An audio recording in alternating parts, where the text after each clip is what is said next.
বিরিয়ানি আর বাঙালি এই দুটো সম্পর্ক যেন ওতপ্রোতভাবে জড়িত। এরকম খুব কম বাঙালিই আছে যারা কিনা বিরিয়ানি খেতে ভালোবাসে না। তো ভিডিওর শুরুতেই এই কথাটা কেন বলছি, কারণ আজকে তোমাদের সঙ্গে সেরকমই একটা আমি ভিডিও শেয়ার করতে চলেছি। থাম্বনেল দেখে আর টাইটেল দেখে তো তোমরা বুঝতেই পেরেছো, তাও আমি বলে দিচ্ছি। অ্যাকচুয়ালি আজকে তোমাদের সঙ্গে আমি একটা ইজিয়েস্ট ওয়েতে হায়দ্রাবাদি বিরিয়ানির রেসিপি শেয়ার করবো, আর সেটা বানাবে রানা, ইয়ানি মানে আমার হাজব্যান্ড। তো রানা ভীষণ ভালো হায়দ্রাবাদি বিরিয়ানি বানায়। তো আমি ভাবলাম যে তোমাদের সঙ্গে এটা শেয়ার করে দিই, কারণ সবসময় তো সবাই বাইরে যেতে পারে না। তো যদি ঘরেই ইজিয়েস্ট ওয়েতে বানানো যায় তো এর থেকে ভালো আর কি হতে পারে। তো সেই কারণে, আর ও এত ইজিয়েস্ট ওয়েতে বানায় যে কোনো বাচ্চাও হয়তো এটা দেখে বিরিয়ানি বানিয়ে ফেলতে পারবে। হ্যাঁ, অনেকেই আছো যারা বিরিয়ানি বানাতে জানো, বাট হয়তো কেউ এরকমও আছে যে এখনও, মানে আমি যেমন জানতাম না হায়দ্রাবাদি বিরিয়ানি বানাতে, আর সত্যি কথা বলতে এখন আর চেষ্টাও করি না, কারণ যেহেতু এটা ও জানে। তো সেই কারণে আমি আর কখনো বানাইও নি আর বানাবোও না, এটা ওর ডিপার্টমেন্ট। তো কালকে রাতেও হায়দ্রাবাদি বিরিয়ানিটা বানিয়েছিল আর সেটাই ভিডিও করেছিলাম, বাট স্টার্টিংটা আমি কালকে করতে ভুলে গেছি এক্সাইটমেন্টে। তো আজকে সেটা তাই তোমাদের সঙ্গে শ্যুট করে শেয়ার করে দিলাম। তো চলো তোমাদেরকে দেখিয়ে দিই রানা কীভাবে হায়দ্রাবাদি বিরিয়ানিটা বানিয়েছে। ভিডিওটা পুরোটা দেখো, আশা করি তোমাদের ভালো লাগবে। কত দূর আজকে বিরিয়ানি হবে না হবে না, কি করছিস এখন? যোগার যন্ত্র। কি হচ্ছে এটা? পুদিনা পাতা। আচ্ছা, হয়ে গেছে প্রায় যোগার যন্ত্র। ম্যারিনেশনটা শুরু করবো। একেবারে লাস্টে দেখাচ্ছি, প্রচুর কাজ রয়েছে। ম্যারিনেশন শুরু হচ্ছে। তোর আসার আগে আমি এটার মধ্যে বেরেস্তার তেলটা শুধুমাত্র ঢেলেছি। আচ্ছা আচ্ছা। আর এখন ম্যারিনেশন করবো। সবাইকে একটু বলে দে কি কত পরিমাণে দিচ্ছিস, চিকেন কতটা এনেছিস, দই কতটা দিচ্ছিস? চিকেন 1 কেজি হয়, বাট আমরা দুজন যেহেতু তাই 700 গ্রাম চিকেন আর সেই পরিমাণ মতো দই, নিয়ার অ্যাবাউট 100 গ্রাম মতন দই। আচ্ছা, ঠিক আছে, 100 গ্রাম মতন দই। আর তার সাথে কিছু মশলা পড়বে। মশলার সাথে সাথে আমি আগে গ্রাইন্ড করে রেখেছি আদা রসুন বাটাটা, সেটা। এর মধ্যে দেবো একটু হলুদ, হলুদের সাথে যাবে একদম অল্প, এটা হচ্ছে নর্মাল লঙ্কা গুঁড়ো। ঠিক আছে, অনেকটা। এটা কি? এটা হচ্ছে কাশ্মীরি মির্চ। ঠিক আছে, এটাতে বেশি হবে, এটাতে কালারটা আসবে। ধনিয়া গুঁড়ো, এটা নিয়ে অ্যাবাউট সব 1 চামচ করেই যাবে বড়। এটার সাথে যাবে জিরে গুঁড়ো, 1 চামচের মতো। ঠিক আছে, জিরে গুঁড়ো, লবণ স্বাদ অনুযায়ী। তুই তো পুরো প্রফেশনাল শেফের মতন বলছিস। লবণ স্বাদ না, নমক স্বাদ অনুসার। লবণ স্বাদ অনুযায়ী। হচ্ছে গরম মশলা আর বিরিয়ানি মশলা আলাদা আলাদা করে দিতে হবে, যেহেতু এটাই আমরা দিই সুতরাং এটাকেই একটু বেশি করে দেবো। এটা কে বানিয়ে রেখেছে সেটা তো বলছিস না, একবার all credit goes to. Specially রেসিপিটা কপি করে রিয়াই বানিয়েছে। আচ্ছা, ঠিক আছে, এটার সাথে দেবো একটু বেরেস্তা,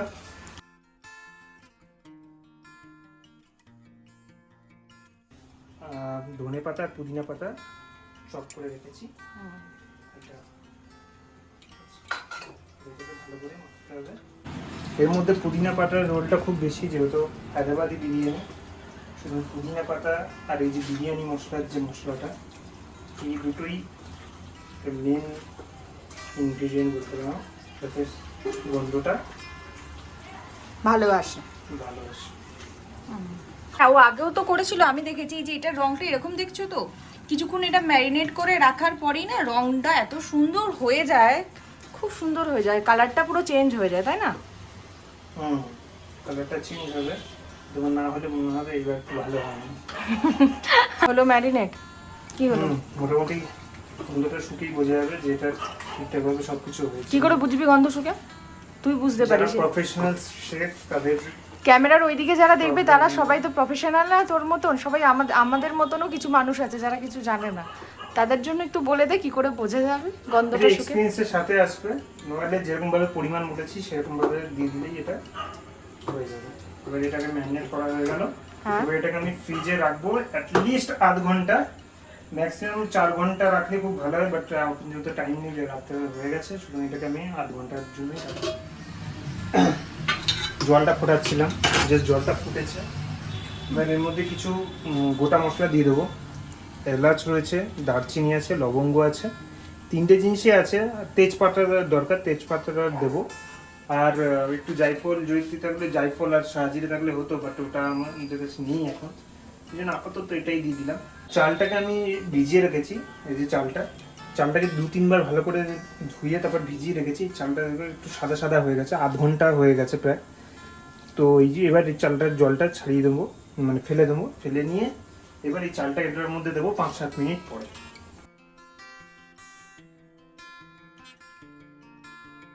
এই যে চালটাকে আমি জলটা ঝরিয়ে রেখেছি, এবার এই চালটা দিয়ে দেবো আস্তে আস্তে।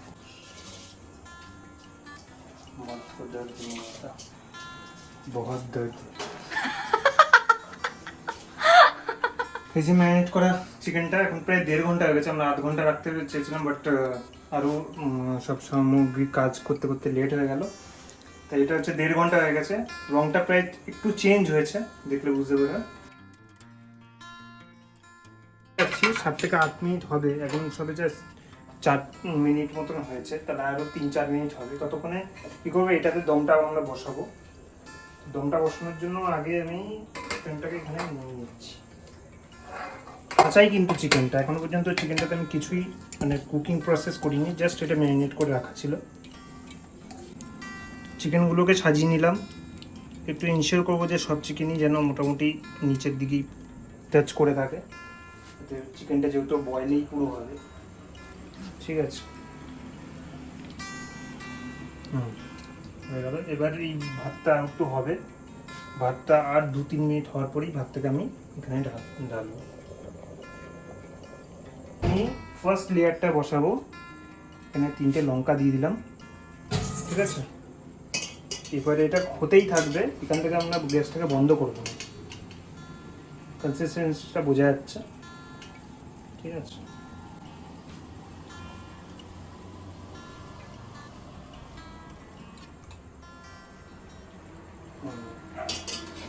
মোটামুটি এটা 70% সেদ্ধ হবে। ঠিক আছে, আর কিছুটা ফ্যানও থাকবে নাকি ভাতে? না, কোনো ফ্যান থাকার কোনো ইয়ে নেই, এটা পুরোটাই একেবারে এটা দিলাম। এবার এই ভাতটা হবে আরও 2 মিনিট। 2 মিনিট পরে আমি আবার সেকেন্ড লেয়ারটা দেবো। ততক্ষণে আমি কী করবো, এখানে যতটা আমি দেখতে পারি গোটা মশলাগুলো তুলে দেবো। তাতে কী হবে, গোটা মশলাগুলো খাওয়ার সময় যদি মুখে পড়ে সেগুলো দেখতে মানে খেতে খুব খারাপ লাগে, ওই জন্য আমি তুলে দেবো। এবার আরও 1 মিনিট হয়ে গেছে, এবার আমি সেকেন্ড লেয়ারটা তুলবো। বন্ধ করে দিলাম আমি গ্যাসটা, ভালো করে জলটা ঝেড়ে। এই চালটা কতটা সেদ্ধ হবে? এটা মোটামুটি 80 to 85%। সব ভাতগুলো দিয়ে দিলাম। এবার কি করব, দেশি ঘি,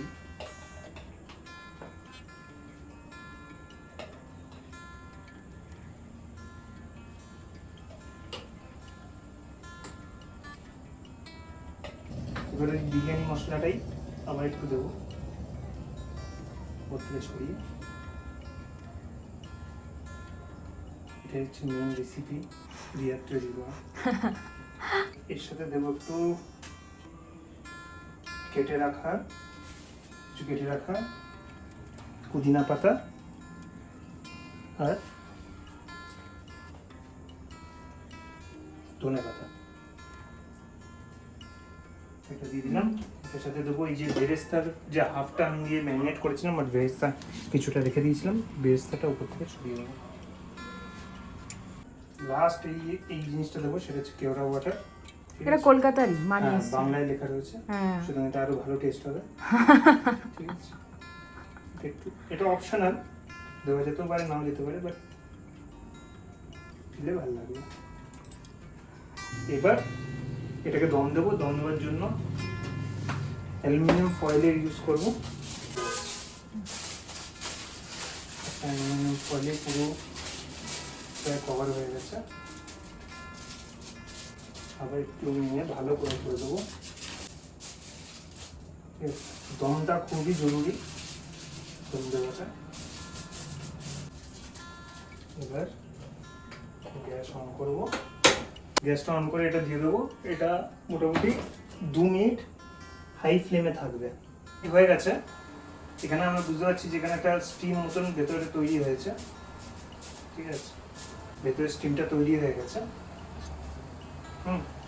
তো আমরা কি করব, এটাকে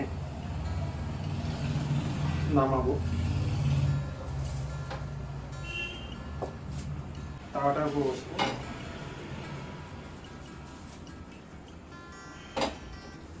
এই তাওয়াটার উপর বসালাম আমরা, আর এই তাওয়াটাকেও ইনিশিয়ালি 2 মিনিট হাই ফ্লেমে রাখবো, যাতে এই তাওয়াটা গরম হয় খুব তাড়াতাড়ি।